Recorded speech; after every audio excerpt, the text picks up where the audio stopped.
Hi YouTube. Thank you for clicking on this video.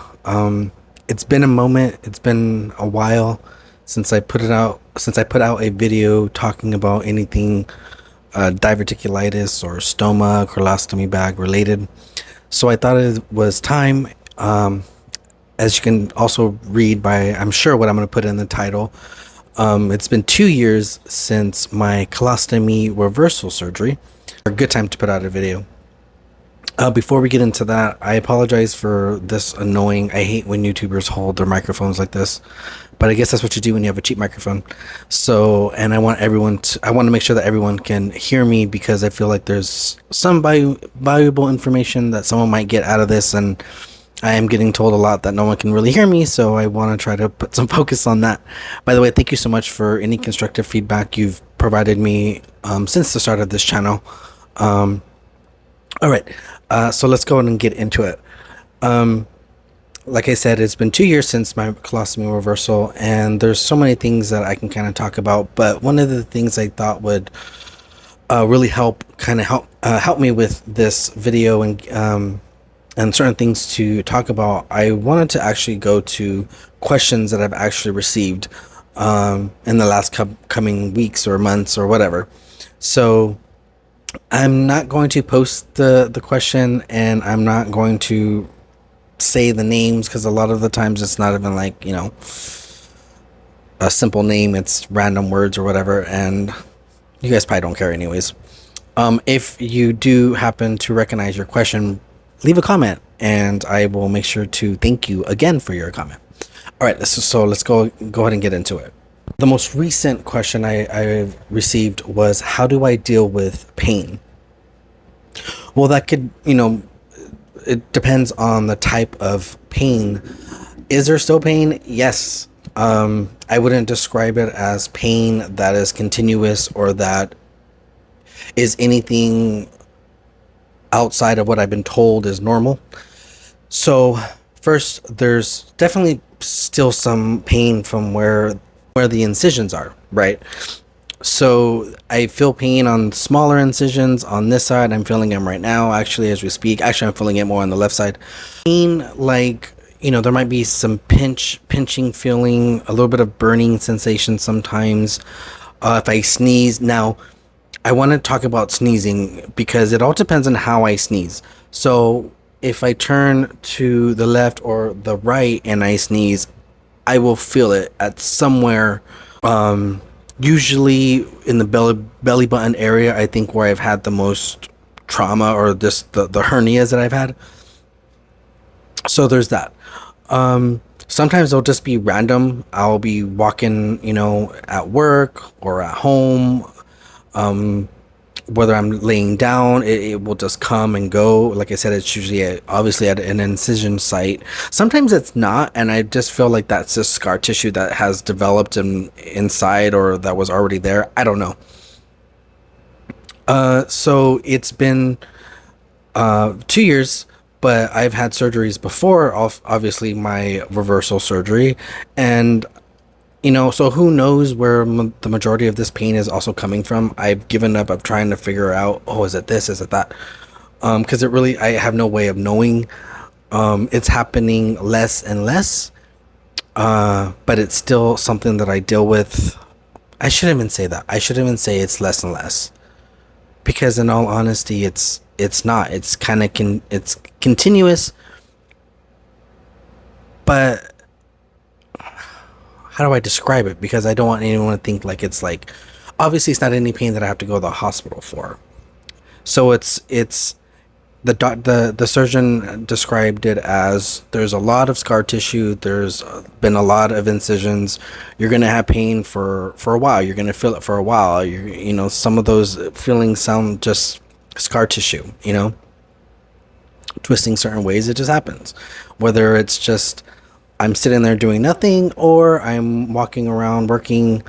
I have an office job, so it's not like I'm doing construction or anything like that. But, I also feel the mesh in some weird way, depending on how I sleep and lay down, how I bend over or kneel over, tying my shoes or something like that, putting my socks on, trying to cut my toenails. things that require you to actually like bend over, to get to, you're kind of crunching down. And, I've gained a couple of pounds since being able to eat a little bit more normally now in the last couple of years. And so that I'm sure contributes to some of those feelings. But overall, in terms of pain wise, there's not a lot of it. It's not unbearable. It's nothing that I'm worried about. I'm cautious of it.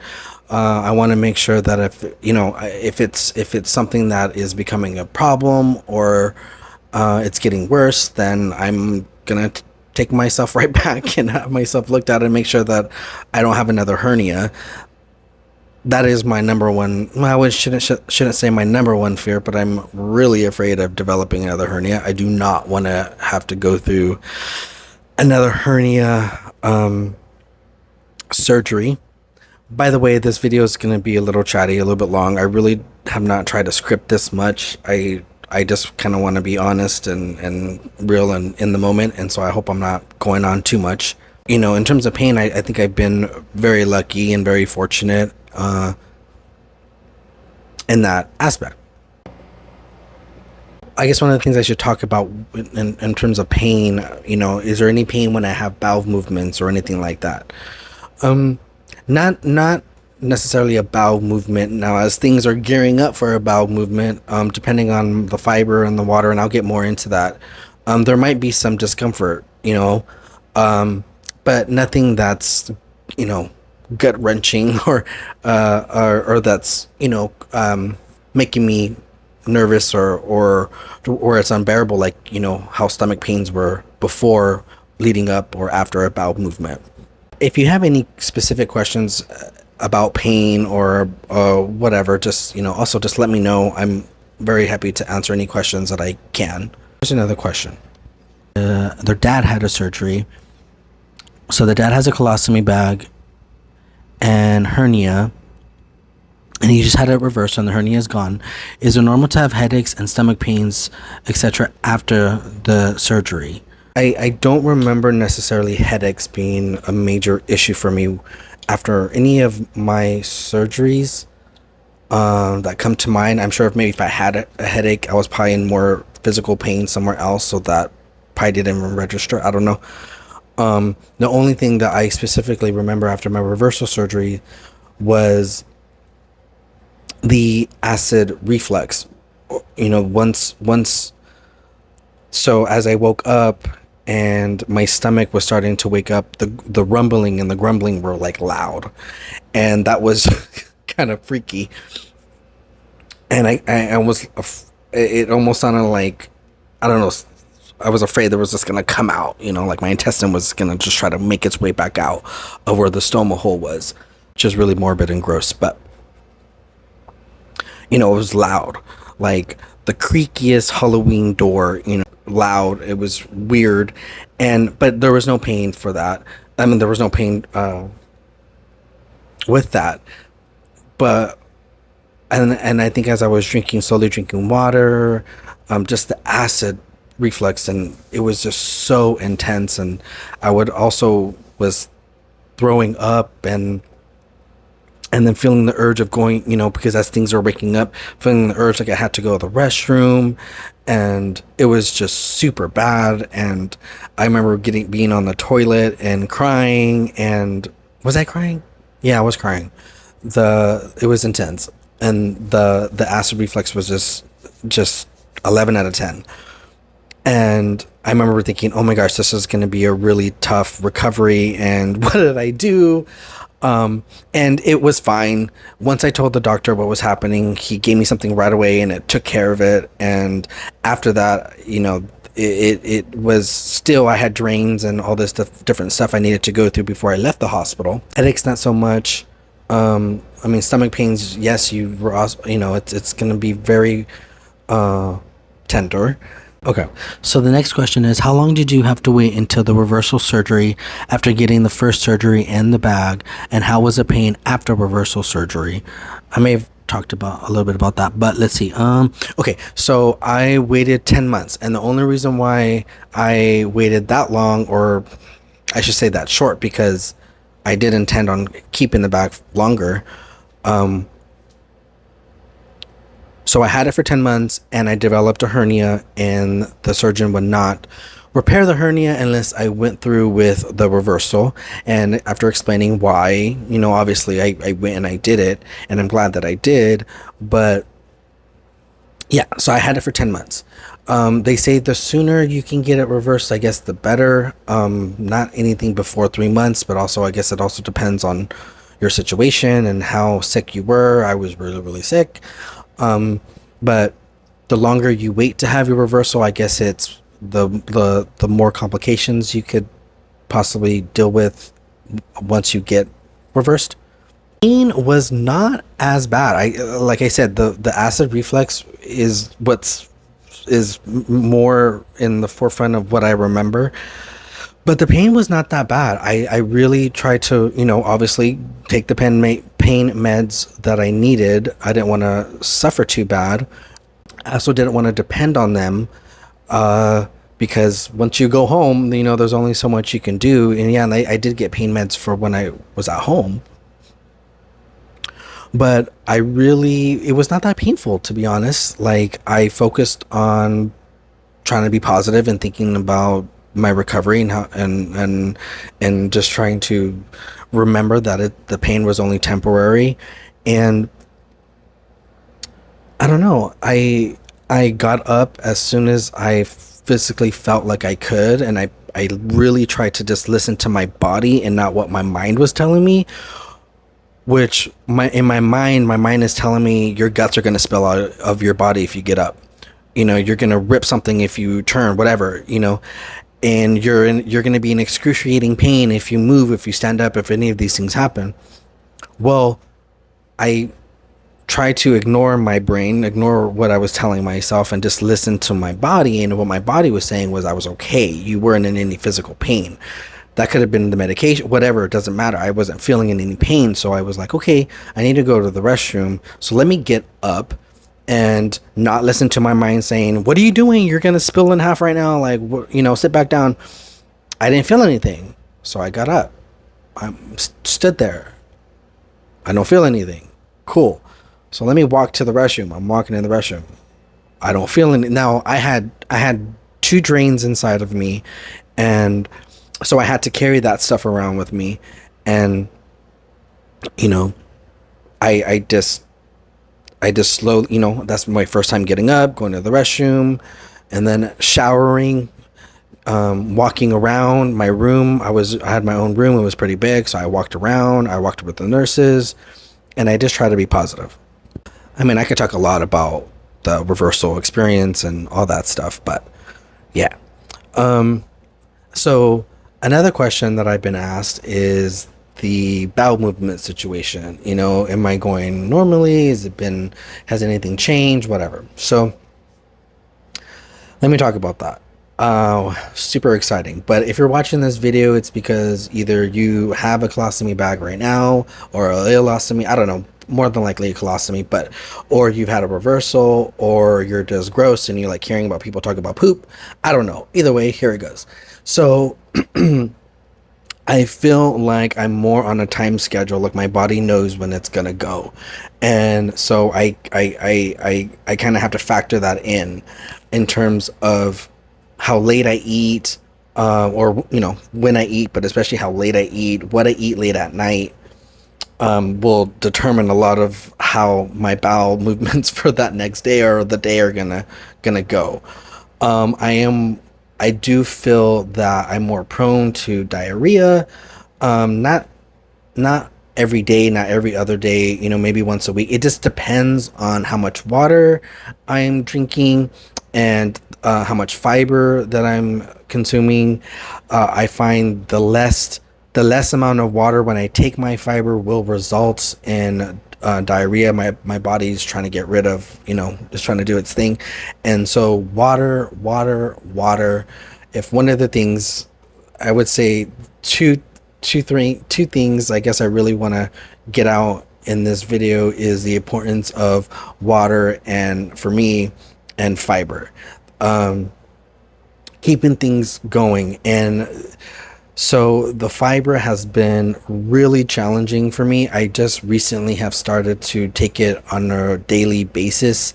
I'm not taking the suggested amount of my surgeon. I really try to take it easy, because I know, at least before, it was hard to get used to.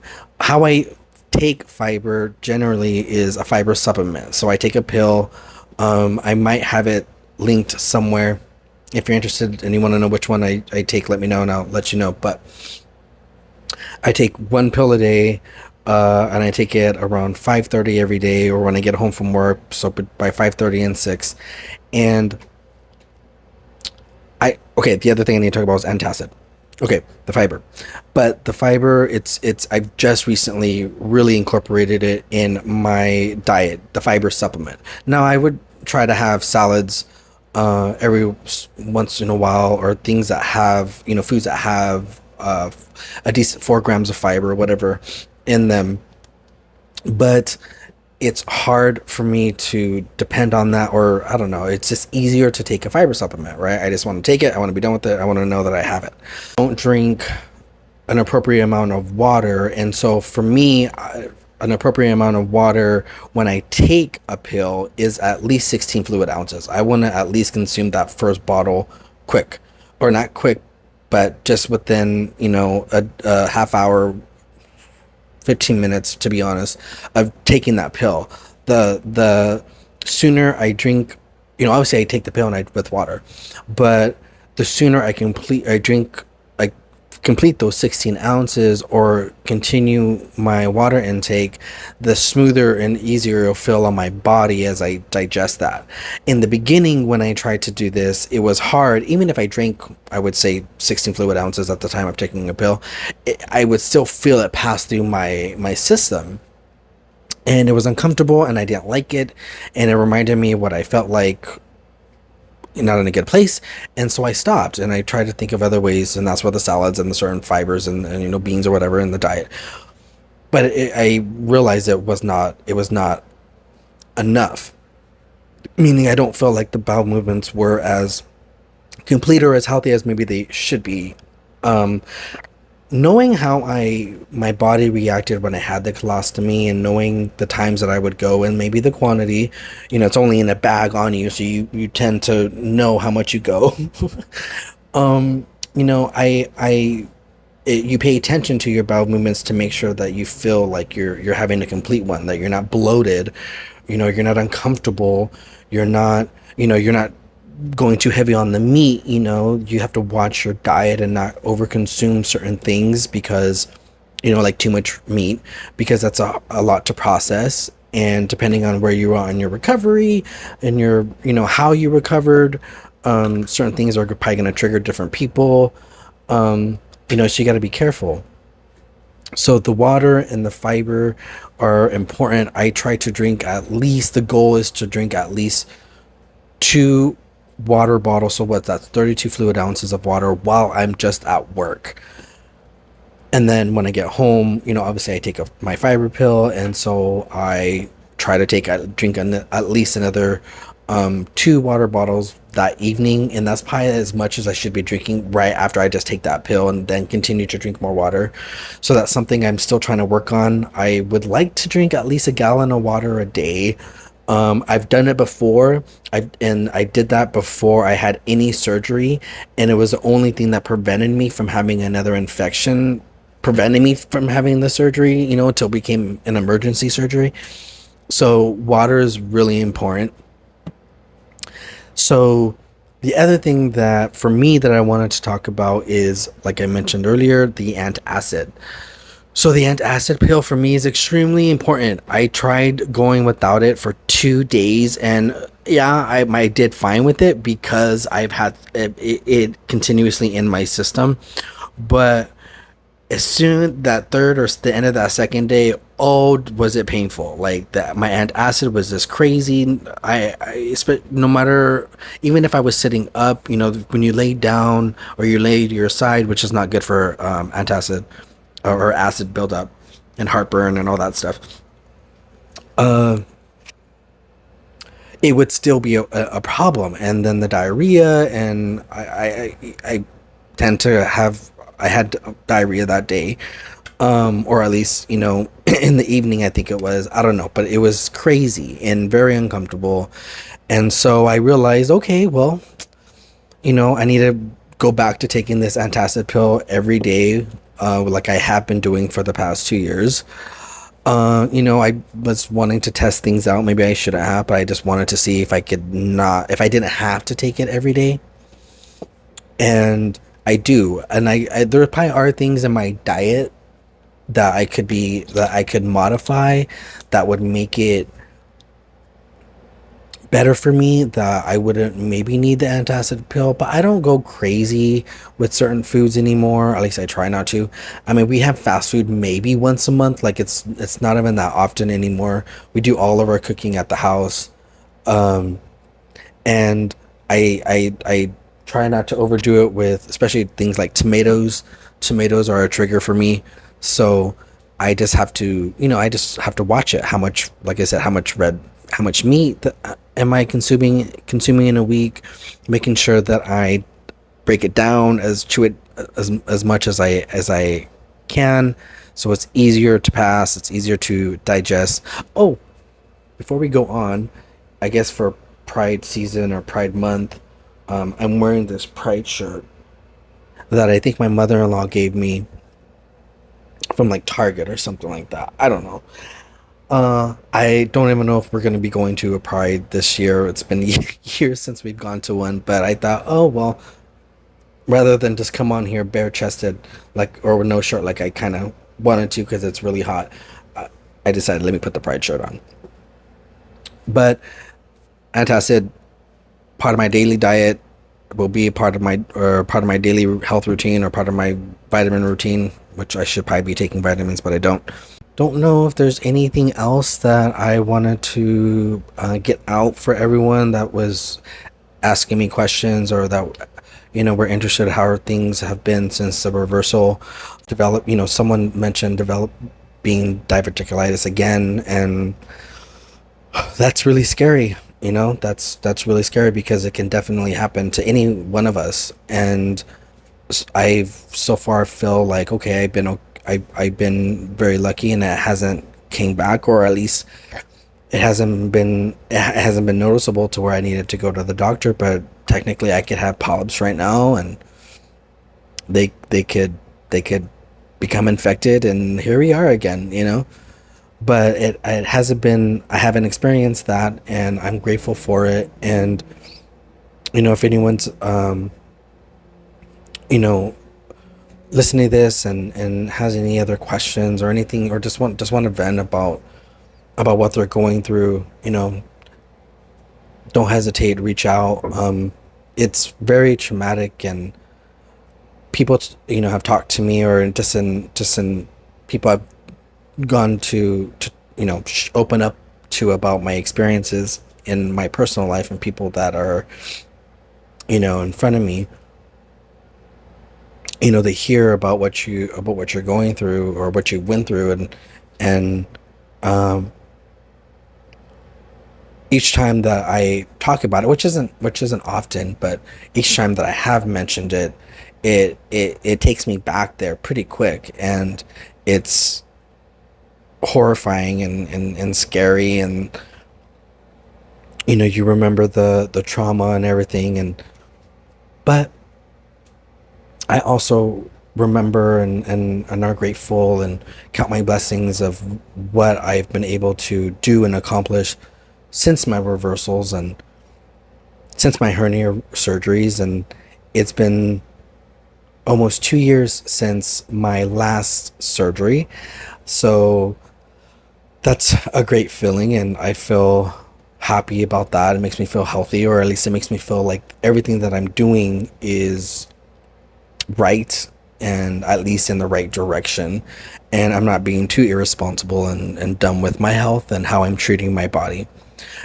All right, well, I'm like going off, and you're probably bored already. So if you have any questions, like I said, you want to vent, please let me know. You know, I may not have my colostomy anymore, but I'm still an ostomate. And I hope you are feeling better. If you're going through something right now, if you're in a surgery bed listening to this and trying to figure out how you're going to get through it, you will get through it. Be positive. Try to stay positive. Even if you're by yourself. I went through my surgeries during COVID. Like, it's hard. I get it. But you'll be all right. You'll get through this. Just don't give up and try to be positive. All right. Well, if you like this video, please like and subscribe. Especially like it. It really does help. And like I said, it's been 8 months since I put out a video talking about this stuff. So I hope it was worth the wait. Alrighty. Thank you so much. I'll talk to you guys later. Bye.